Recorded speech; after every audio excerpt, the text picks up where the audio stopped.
Thanks for listening to Gossip with Celebrity, brought to you by Celebrity.com. This week, we talk about the royals. We end with our weekly feature, the comments of the week. The stories, photos, and tweets we talk about can be found at Celebrity.com/podcast under episode 127. Hi, I'm Katie, the founder and editor of Celebrity.com, and I read as Celebrity. I'm Chandra, I'm the head writer for Celebrity, and I read as Kaiser. So we're going to have an episode out next week, and then we'll be off the 25th and July 2nd. Then we're going to have one episode on July 9th, and we're going to be off the 16th and the 23rd. There's a good reason for that. It's because I'm moving, and there's the 4th of July in there, and yeah, we're on summer hours now. Yeah, summer hours. The only thing that I think is going to come up and be a pretty interesting news story or gossip story is Prince William's birthday. That's coming up, I think July 1st is his birthday.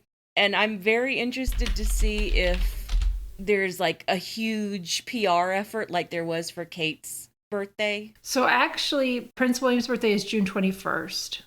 Oh, I got that wrong. Okay. Here, just say it again. I'll splice it in. So William's birthday is June 21st.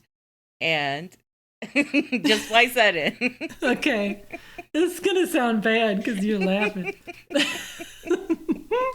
So yeah, we won't have episodes for 2 weeks after that. So fuck him, Yeah. But well, I mean, for Kate's birthday, her 40th, it was a 2-week extravaganza. So those were the Civil War widow photos. The Confederate Civil War widow.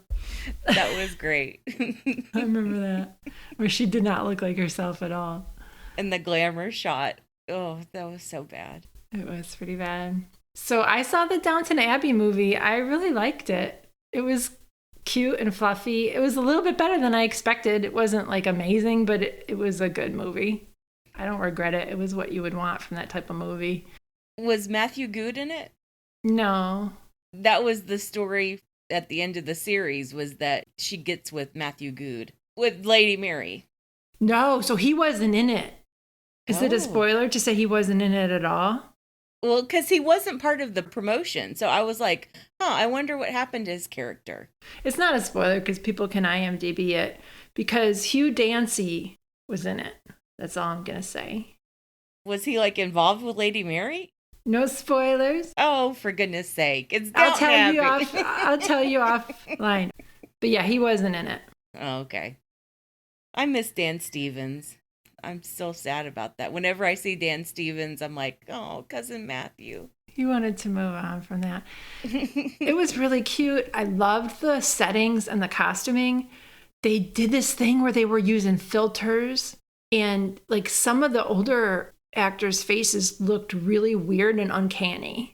Seriously, I think that's going to be a new thing in film, and it really bugged me. It was the Instagram filters and stuff, and I was like, whoa, why is her face looking like that? Were they using it on all the actors or just specific actors? It was more noticeable at some points.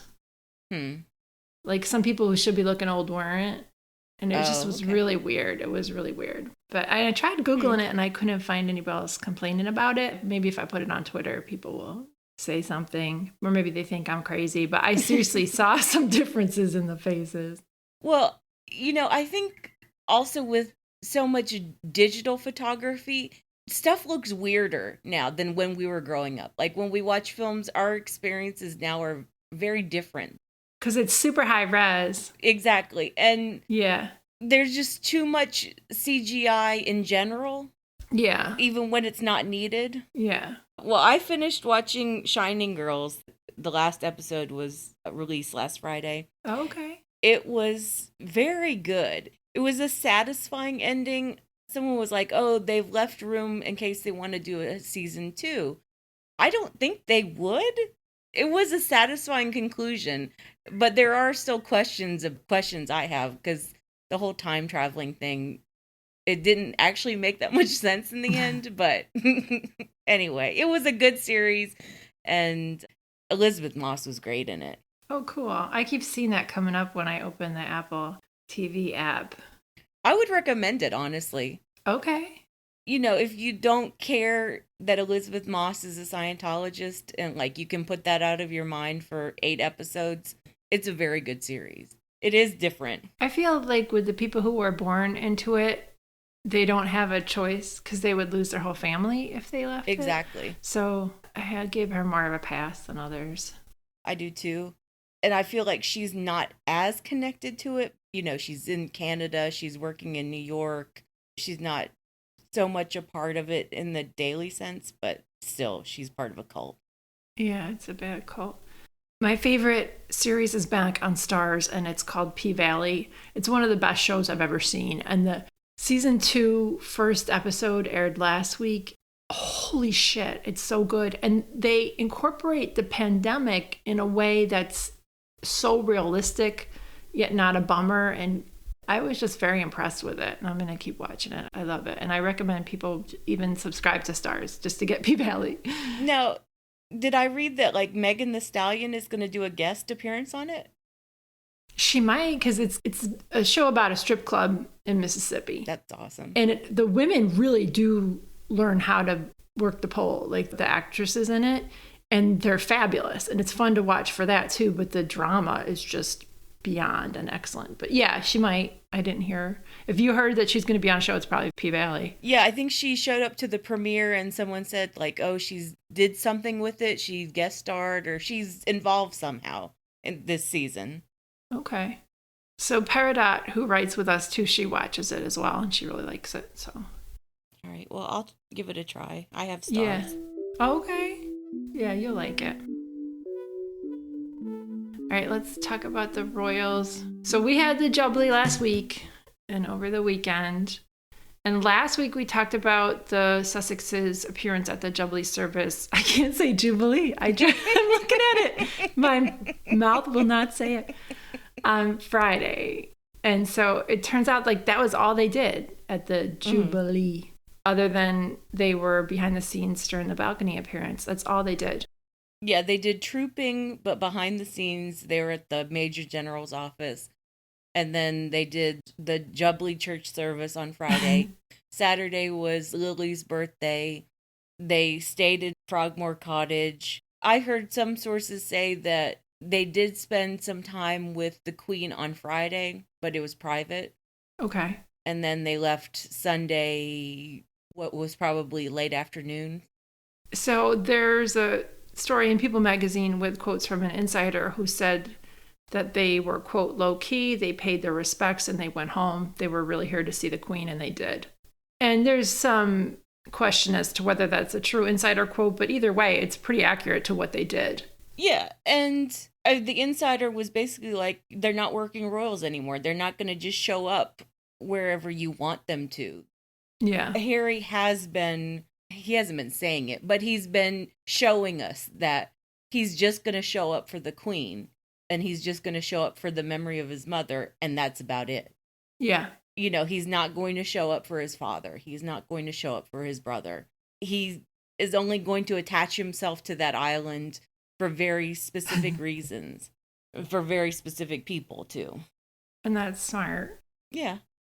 Because there was no way for him to win. And Meghan and Harry won by holding their heads up high, doing those two things, and leaving. That's exactly how they won. And the rest of the island can't handle that. They stay winning. Yeah. They really do. So there were a lot of think pieces about how it was brazen of them somehow to leave quietly on Sunday and not go to any public events other than that service. And they were called, quote, detached and cold by William's buddy Dan Wooten at the Daily Mail. And I wanted to mention this story that the Telegraph did with quotes from an insider about how there was no interaction between the Cambridges and the Sussexes.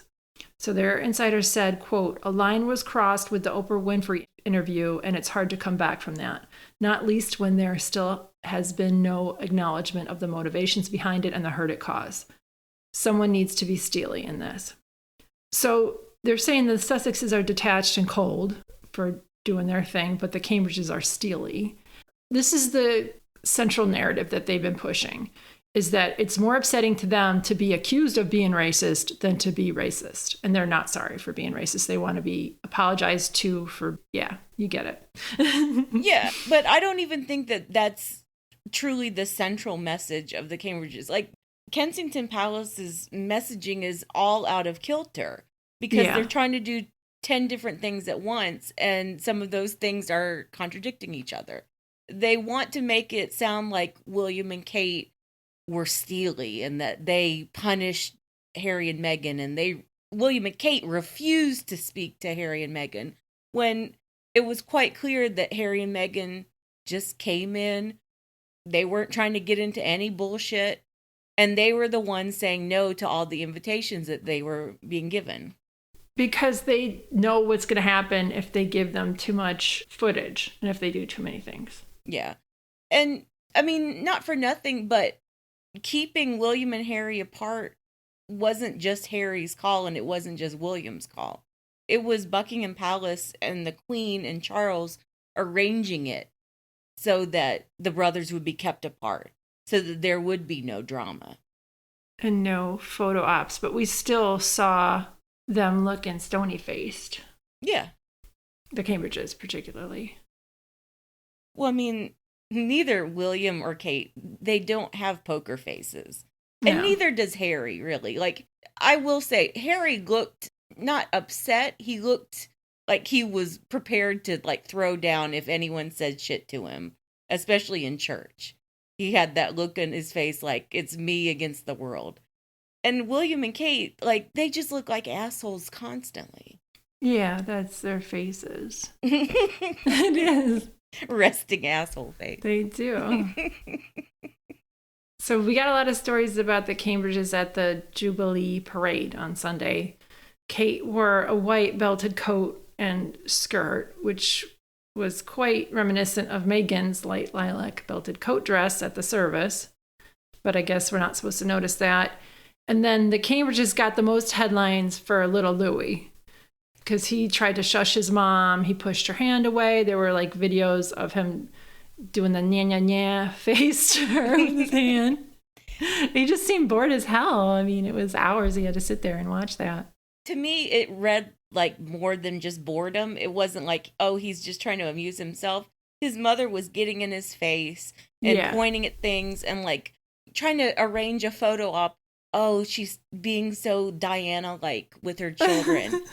And Louis just wasn't having it. Louis was like, get out of my face. He was putting his hand over her mouth. He was pushing her away. And like, he was kicking his sister. And like, he was doing all this shit. And then Mike Tyndall, the cousin there, he was in a podcast and he said that the kids were hopped up on sugar. Which I believe. That too, but that doesn't explain everything. No. I mean, it doesn't explain why his 8-year-old daughter was biting him. And what was also crazy was that Mike was sitting next to Boris Johnson. So, like, the prime minister had a front row seat literally to all of this, like, Windsor chaos and, like, chaotic... Yeah, but he's got a bunch of kids. Like, well, yeah. No one knows how many kids Boris Johnson has. Exactly. He's like Nick Cannon. But, like, it was chaotic and shambolic even for Boris Johnson. So, whenever they get bad press for something, the Cambridges try to claim the opposite is true, and that's exactly what happened here. There was a piece in the Telegraph that claimed that the children were really enjoying themselves. So they're just going to tell us whatever they want us to know. You know, we have to believe our eyes, not what they say, basically. And when they keep on doing all of these PR and like cleanup jobs, all it does is emphasize how uncomfortable the children must have been. Right. And even like besides Louis, George and Charlotte did not look comfortable when they went to Wales. The kids were there as buffers and like they looked uncomfortable in all of the photos. They're just too little. They're too little. And it's work. They're too little to be sent out to work for the royals. And I posted one of the photos on Twitter as it was happening. And I was like, oh, is it weird that we're already working royals? Charlotte and George are looking at each other like, can you believe our parents are pushing us out here like this? Like they didn't really get what was happening. So we got a photo of Lilibet.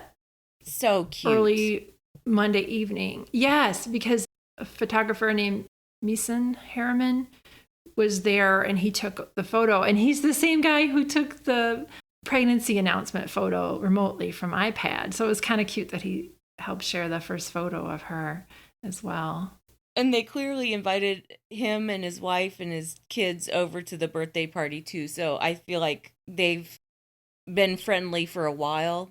Yes. And I thought that was really sweet. I also think it's really cool that we haven't found out who else was at the party.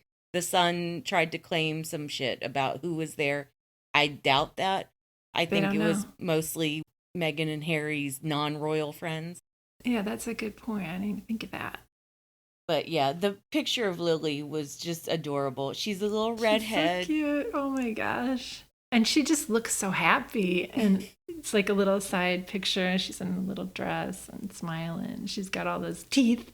I just can't believe that the ginger genes won out for both kids. And the babies. Yeah, that's cute.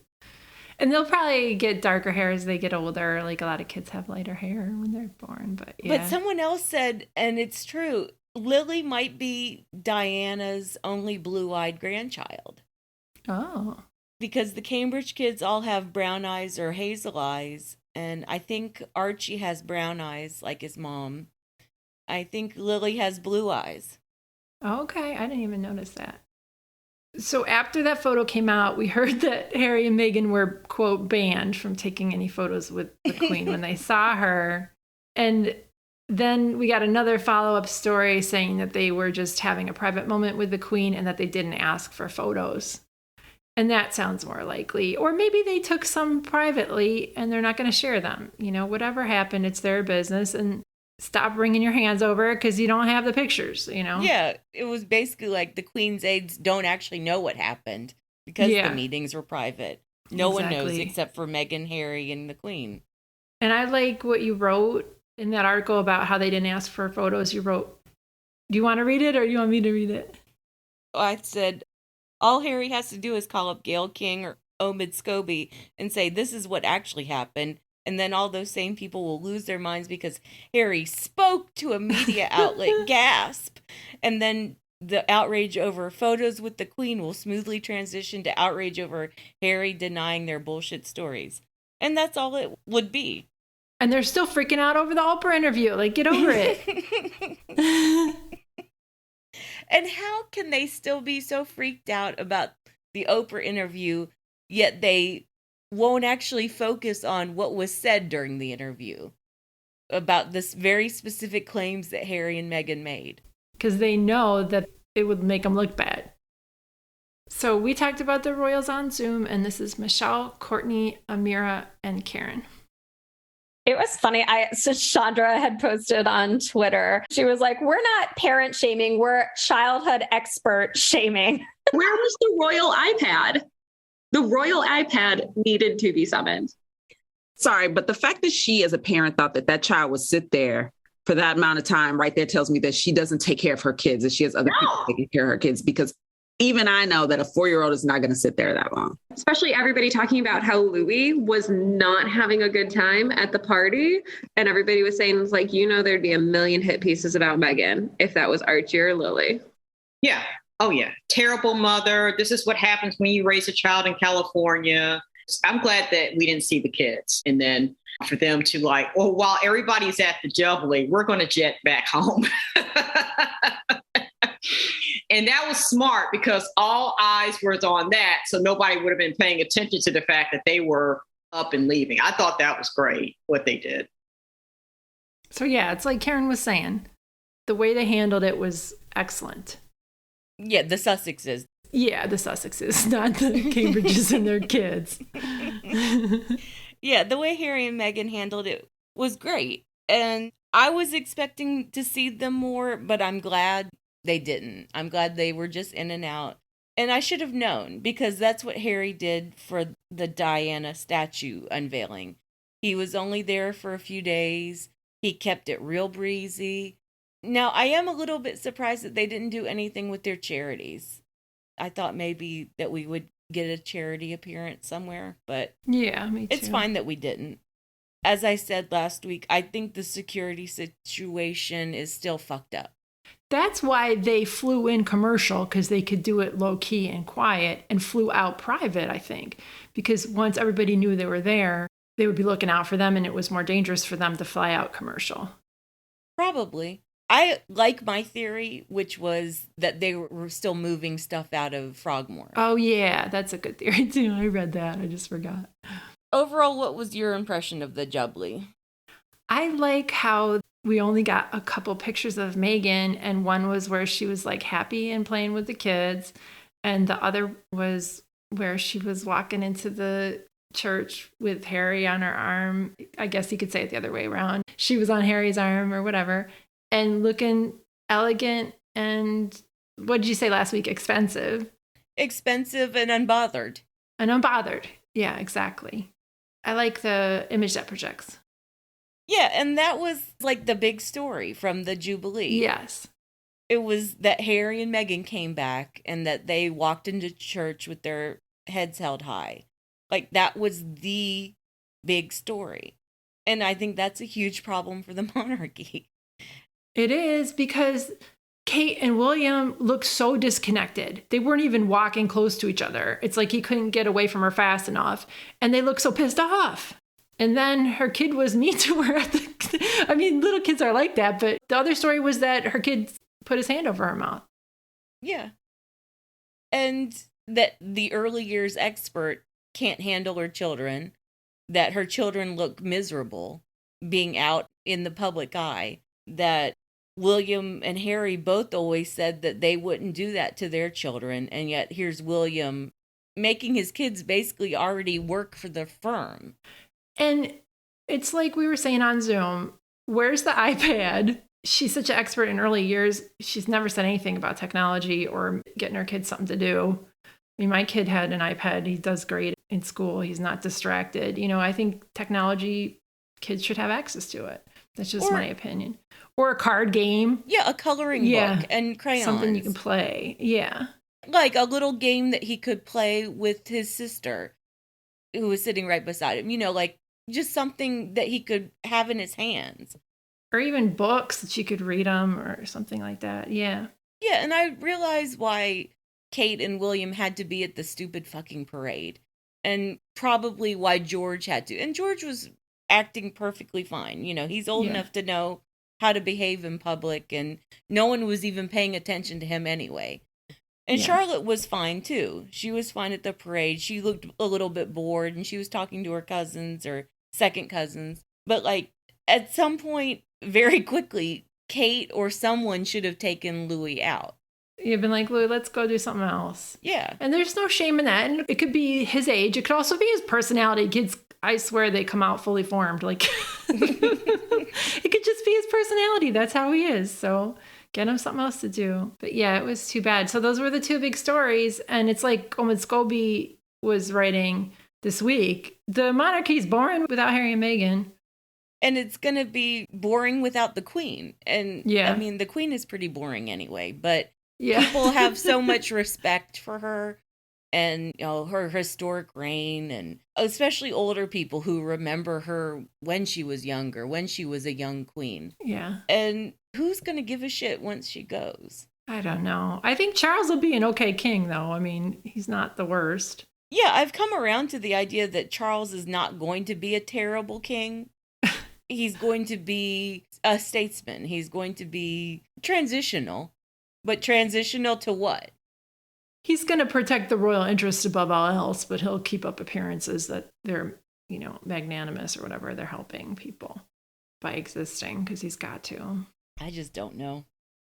I think a lot of shit's going to hit the fan. Well, a lot of the Commonwealth countries are going to be like, see ya. Yeah, I've written a story, it'll probably go up Friday or maybe later, about Australia making some more moves to become a republic. I was reading that. Good. Yeah, I think good for them. They finally got a prime minister who's a full-on small R Republican. And he always has been. He's never played the game of, you know, oh, maybe we do need the monarchy. No. All All right, let's move on to the comments of the week. All right, do you want to go first? Oh, sure. I'm so proud of this headline, so that's kind of why I chose this. So my headline was Consigliere Keene, Duchess Kate is Prince William's most trusted advisor. And it was all about stupid Robert Jobson's book, William at 40. And the quotes were all about, oh, how Kate, will just do everything for William. And he loves her so much. And she's such a trusted advisor, blah, blah, blah. And Miranda commented, she said, she's totally Fredo. Can't you just hear her shouting, I'm smart and I want respect, in that ridiculous, unintelligible, faux posh accent at first? I don't actually think Kate is Fredo, but it was a good comment. All these stories, it's like, okay, we're not supposed to believe our eyes. And you picked the best picture where William's looking at her in several different contexts and different events. Like, what the hell are you saying? Please. Or just ignoring her. She's standing right beside him and he refuses to look at her. That happens so often. It does. So my comment of the week is on the post where Adam Sandler explained his black eye on Fallon. And he said it was because his sheets were too tight and he was kicking them. And he kicked his phone and his phone flew up and hit him in the eye. There was somebody in the comments who said the exact same thing happened to her. Or that she was holding her phone and dropped it on her face. So when I wrote that, I said, every injury I get is from like getting out of bed wrong, putting the groceries in the car. It doesn't matter like if I do some high impact aerobics or go hiking or whatever. That's not how I'm injuring myself. It's stupid shit like running into the couch and stuff. So my comment of the week is from Smeg Moria, and they said, my son calls these, quote, Sergeant Admiral Ding Dong injuries. I just like that her family has a whole name for them. I injure myself like that. I never think of it as like an age thing because I've always been like that. Like the other day, I scratched myself randomly at the grocery store. Like I was reaching for some piece of fruit and I scratched my finger and I was like bleeding all over Kroger. I'm sorry, but that's so funny. I always get these scratches on my inner arm from taking off my shirt or putting it on. Oh, I break nails all the time just from putting on my bra. Right. It's so dumb. Yeah. But like I have just normal falls and stuff like that. Like I slip on mud and I'll fall on my knee. And it's always the same knee. Yeah. Oh, I'm sorry. I've fallen going up the stairs. Yeah. Done shit like that too. I'm thinking in 10, 20 years, I'm going to need new knee or new hip or something like that. And I'm okay with that. It's fine. Yeah, I already think I need a new knee. The right knee is fine. The left knee is fucked up. They'll give you titanium or something and you'll be like, robo knee. Oh. All right. Well, thanks for listening, bitches.